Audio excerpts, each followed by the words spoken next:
Bonjour à tous. On va essayer de revenir sur des choses un peu plus compréhensibles pour les archivistes dans Pastel. Je ne pense pas que ça va parler à tout le monde. Donc voilà, donc l'idée c'est de montrer un petit peu, voilà, de faire un focus sur les nouveautés, notamment de la version 4 de Pastel, dont un certain nombre vont plus intéresser les archives, étant donné que ça va notamment porter sur l'évolution d'un module qui s'appelle le générateur CEDA, et qui est utilisé pour notamment générer les bordereaux de versement en CEDA pour envoyer dans Azalea. En général, c'est ça qui vous intéresse. Et c'est notamment de ça, je pense, que vous voulez entendre parler aujourd'hui. Ah oui, on peut voir là. Donc, il y a eu un certain nombre d'évolutions fonctionnelles qui sont arrivées sur Pastel, sur la V4 de Pastel. Bon. Il y a eu des évolutions plus d'ordre d'administration fonctionnelle, du genre amélioration de l'association des connecteurs. C'est vrai qu'avant, on avait la liste, pour ceux qui connaissent Pastel, on avait la liste de tous les flux disponibles sur la plateforme, et puis il fallait scroller pour trouver son flux, avant de trouver la bonne ligne ou associer le bon connecteur. C'était pas très rock'n'roll. Maintenant, on a la possibilité, voilà, on est sur un système de liste déroulante, où on a à chaque fois, pour chaque flux concerné, sur une seule ligne, le nombre de connecteurs associés. C'est plus facile. Une évolution liée également à l'administration fonctionnelle de Pastel, c'est l'import-export de la configuration. C'est vrai qu'on avait souvent des reproches du genre « oui, alors quand on a la possibilité d'exporter les connecteurs qu'on a fait, de les réimporter sur une autre plateforme. Par contre, sur les entités, voilà, je me suis cassé les pieds à tout faire sur ma test, est-ce que ça serait possible de faire un copier-coller sur ma prod ?» Bon, jusque-là, c'était niette, il faut tout refaire. Maintenant, on a justement ajouté cette fonctionnalité d'export où on peut exporter justement toute l'arborescence des entités qu'on a faites. Ça va être exporté sur un CSV et c'est bien sûr réimportable sur un autre Pastel, bien sûr à partir de la V4. Voilà. Après, voilà, donc il y a plus d'évolutions qui sont liées justement au générateur CEDA. Alors, je pense que tout le monde dans la salle ne connaît pas ou n'utilise pas Pastel. Donc, je ne sais pas s'il y a des gens dans l'assemblée pour lesquels la notion de générateur CEDA, ça ne parle pas trop. Alors je sais pour lesquels il y en a, il n'y a pas de problème. Ça parle, pour avoir mis les mains dedans, pour avoir sué dessus, il n'y a pas de problème, je pense que ça vous parle. Par contre, je ne pense pas que ce soit forcément le cas pour tout le monde. Donc peut-être commencer juste avant par expliquer rapidement ce que c'est que le générateur CEDA, et après parler des évolutions qu'a pu connaître le générateur CEDA justement sur cette V4 de Pastel. Donc je vais juste passer... version future, voilà. Donc le générateur CEDA, qu'est-ce que c'est? C'est d'abord un connecteur. Pastel, c'est un orchestrateur. Le but du jeu, c'est de faire sortir de l'information de Pastel pour l'envoyer dans différentes applications. Un parapheur, un tiers de télétransmission et également un système d'archivage électronique. Le générateur CEDA, qu'est-ce que c'est? C'est tout simplement un module de génération de bordereaux de versement CEDA. Je donne à Pastel de la donnée, je lui explique comment il doit structurer cette donnée pour me générer les bordereaux de versement en CEDA. On a plusieurs générateurs possibles. Pour Azalea, on a 3 versions possibles. Je peux faire des générateurs CEDA en CEDA 1, en CEDA 2.1, et nouveauté apparue avec Pastel 4, possibilité d'en faire en CEDA 2.2. Bien sûr, ça veut dire qu'en face, il faut aussi avoir à minima Azalea 2.2 si on veut accepter des transferts dans Azalea. On a également développé, dans les nouveautés de la V4, un connecteur avec Vitam, sur demande des universités. On a développé donc le générateur CEDA qui va avec, puisqu'effectivement, les balises CEDA utilisées dans Azalea ne sont pas forcément exactement les mêmes que celles utilisées pour Vitam. Et donc, on a développé, bien sûr, sur la base du CEDA 2.1. Ça va? Comment ça fonctionne, ce générateur CEDA? En gros, le but du jeu, c'est d'abord de faire entrer l'information à archiver dans Pastel. Je sais pas, je veux archiver, par exemple, un dossier de séance. Soyons fous, c'est pas comme si ça se faisait... chez certains. Donc le but du jeu, ça va être de donner à Pastel un lot d'informations. Un fichier de métadonnées, un lot de fichiers, des fichiers épars, des fichiers zippés, avec une arborescence à l'intérieur. J'ai 3 manières de faire rentrer cette information dans Pastel. Possibilité numéro 1, j'arrive sur mon Pastel, j'ai un formulaire à remplir, un peu comme sur Versailles. J'ai un formulaire à remplir dans lequel je vais venir saisir les informations liées à ma séance, dans lequel je peux venir renseigner mes fichiers, etc. Mais donc c'est bien un utilisateur physique qui vient faire ce boulot. Il y a une deuxième possibilité, c'est un passage par les API de Pastel. J'ai mon application métier, super, qui a un connecteur développé avec Pastel, et donc qui a la capacité de faire le boulot que l'utilisateur faisait, à savoir pousser les métadonnées, pousser les fichiers et remplir en fait le formulaire dans Pastel directement. Et après, j'ai une troisième possibilité, quand je n'ai pas d'utilisateur qui peut ou qui veut remplir le formulaire, et quand je n'ai pas de connecteur qui existe entre mon appli de gestion des séances et Pastel. Et donc là, j'ai la possibilité, dans ce cas-là, de passer par ce qu'on appelle un glanneur. En gros, je mets à disposition de Pastel les fichiers sur un répertoire, enfin sur un serveur SFTP, dans un répertoire, et je demande à Pastel d'aller scruter ce répertoire à intervalles réguliers. Pastel prend ce qu'on lui met à disposition et il les insère dans sa base dans sa base de données. Donc il est là pour remplacer un humain, même si bon, ce n'est pas la méthode la plus facile. On est bien d'accord. Dans Pastel, je peux avoir ce qu'on appelle deux types de flux. Donc les flux génériques. Donc sur tous les Pastels qu'on va installer, vous allez retrouver ces flux. C'est des choses que sont des formulaires que vous allez pouvoir utiliser d'office. Et également des flux studio.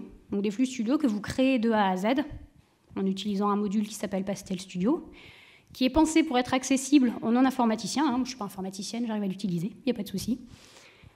Et que vous pouvez utiliser justement pour développer des flux pour répondre exactement à vos besoins.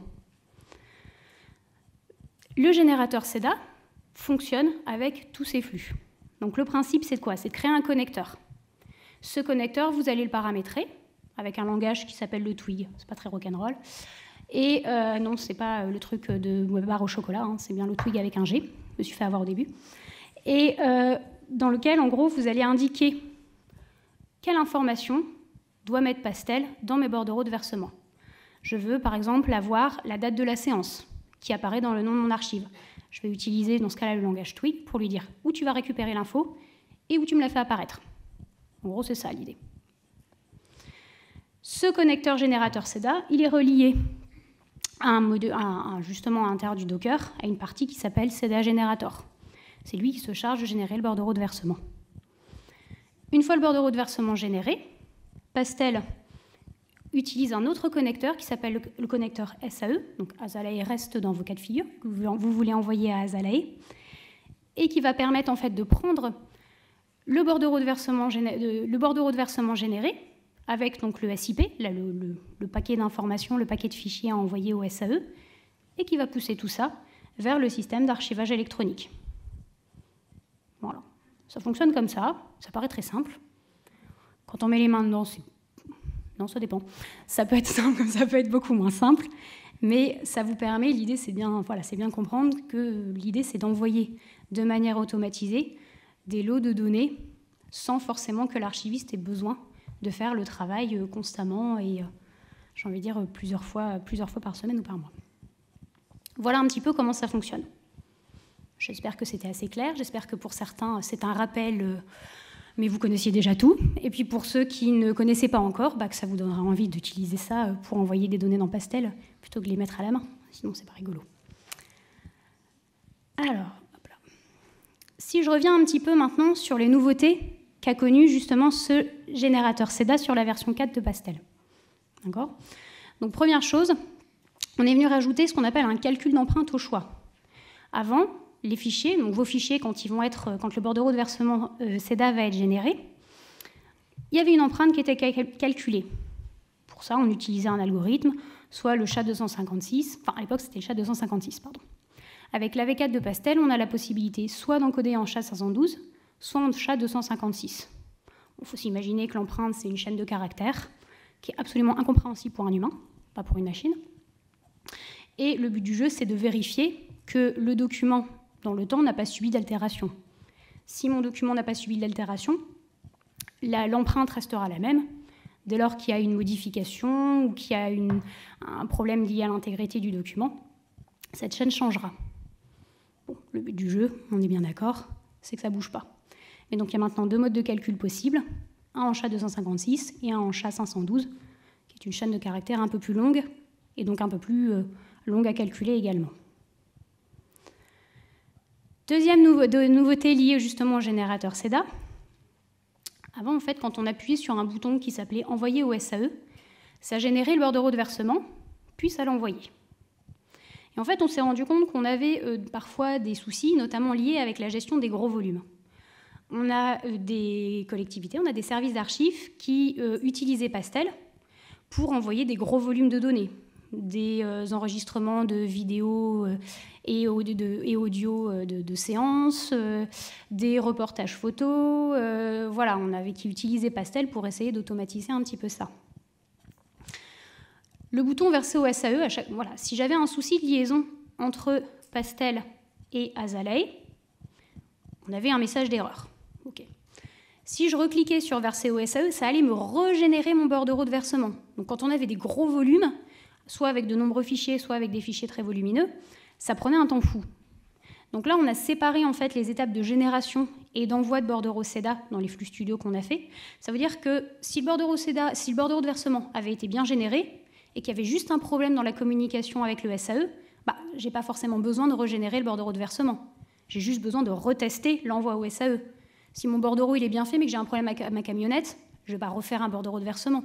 Je vais juste remettre de l'essence ou changer le pneu de ma camionnette et faire partir les boîtes vers le service d'archives. Voilà, c'est la même idée. Enfin, c'est vrai. Je suis sûre que je ne suis pas la seule à avoir connu cette situation. Voilà, donc c'est un petit peu le même état d'esprit ici.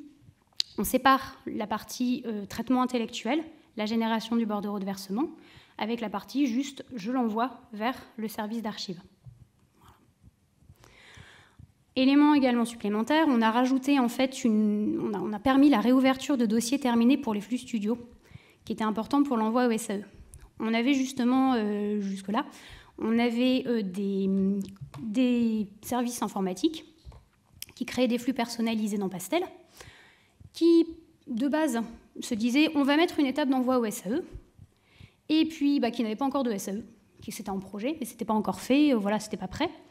Et donc, ils utilisaient voilà, leur flux pour envoyer des données assignées au parapheur, et puis après, ils s'étaient dit dans un second temps, on enverra vers le SAE, on demandera à Pastel. Sauf que quand le traitement est terminé, s'il n'y a pas d'étape suivante qui a été demandée, ça passe tout seul à l'état traitement terminé. Donc résultat, on ne pouvait plus l'envoyer au SAE. On ne pouvait pas redemander à Pastel de revenir sur le dossier en lui disant « envoie-le-moi au SAE, s'il te plaît ». Donc là, on a justement permis la réouverture des dossiers qui sont à l'état terminé pour justement ces flux et permettre à nouveau une étape d'envoi au SAE. Voilà. Nouveauté également, l'apparition, effectivement, je l'avais dit, on le redit, du connecteur Vitam.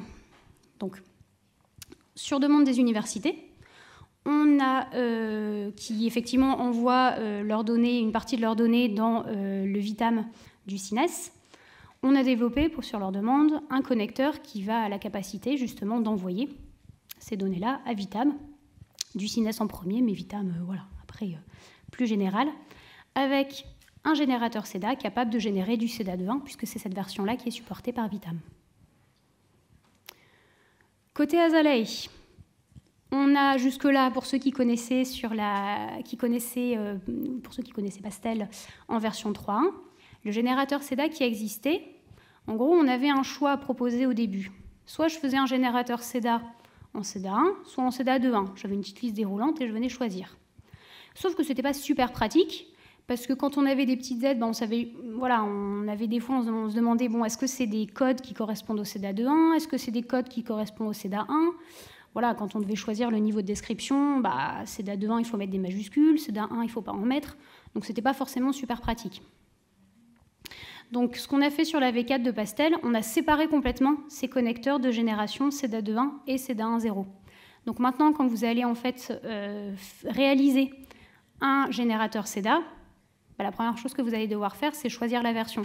Et là, vous ne pourrez plus switcher comme vous le faisiez jusque-là sur vos connecteurs. Ça veut dire également, ce qu'on n'a pas encore fait, mais vous inquiétez pas, c'est dans les tuyaux, en tout cas c'est dans nos têtes, à nous archivistes, qu'on aurait la possibilité de rajouter des champs personnalisés SEDA 2.1 par exemple, dans le connecteur SEDA 2.1. Mais bon, c'est dommage, le chef de projet Pastel n'est pas là, mais vous inquiétez pas, ça lui sera répété. On a rajouté également, bien sûr, un connecteur de génération SEDA 2.2 pour Azalea. Et suite aux nouveautés qui sont apparues sur Azalea 2.2, c'est pas encore affiché là, mais c'est pas grave, c'est pas affiché là, on a oublié de le mettre. On a également la capacité de traiter, en fait, de créer de traiter des archives composites. Donc on a rajouté dans le générateur CEDA 2.1 et générateur CEDA 2.2 la possibilité, voilà, on a laissé un champ qui permet en fait après de gérer automatiquement des archives composites. Florent vous en a parlé ce matin. Et bien Pastel, effectivement, offre également la possibilité de le faire. Si je crée un espèce de chapeau dans lequel, je sais pas, je vais l'appeler flux-acte année 2022, et que je veux faire entrer, imaginons, tous les flux-actes raccrochés à cette archive-là, ben effectivement, je vais pouvoir indiquer dans mon générateur CEDA la cote auquel ils doivent à chaque fois venir se rattacher dans mon registre des entrées. Voilà, donc mes connecteurs, alors attention, c'est bien le connecteur CEDA 2.1 et 2.2. Ça ne fonctionnera pas sur le 1.0, puisque la fonction n'a pas été implémentée sur le CEDA 1.0. Voilà.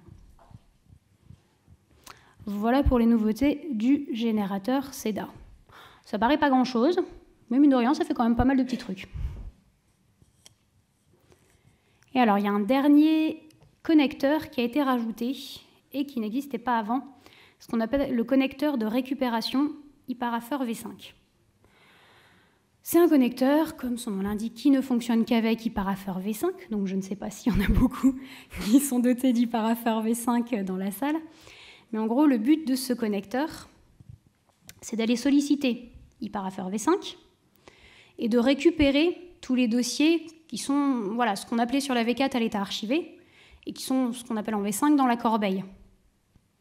Donc le but du jeu, c'est pour ces dossiers, c'est de pouvoir après les envoyer, soit les déposer vers une GED, soit carrément les envoyer vers un système d'archivage électronique. Donc je sais que ce sont des problématiques qui sont rencontrées par un certain nombre de services d'archives, à savoir pouvoir archiver des données qui sont dans le eParafer, qui sont signées dans le eParafer, que vous aimeriez bien récupérer, vous, dans le système d'archivage électronique. Voilà, donc l'idée, ça va être, voilà, ce connecteur, il est là un peu pour répondre justement, notamment à ce besoin. Alors, il n'a pas été pensé à la base que pour ça, mais ça permettrait notamment de répondre à ce besoin. L'idée pour le parafer, bah, ça va être de vider cette corbeille, donc ces dossiers qui, en V4, s'appelaient à l'état archivé, qui s'appelle la corbeille en V5. L'idée, c'est de la vider, donc de soulager un petit peu la volumétrie du parafer, parce qu'en général, ça aussi, c'est une grande question. Ça va créer en fait le dossier parafer dans un flux pastel, et ça va vous permettre de gérer l'envoi en GED ou au SAE. Ce que vous récupérez, donc c'est l'ensemble des métadonnées et l'historique parafer. C'est pas énorme, mais ça vous permet déjà de faire un archivage avec les éléments qui avaient été rentrés par les différents services qui avaient déposé les données assignées. Voilà. Voilà pour les nouveautés de la V4.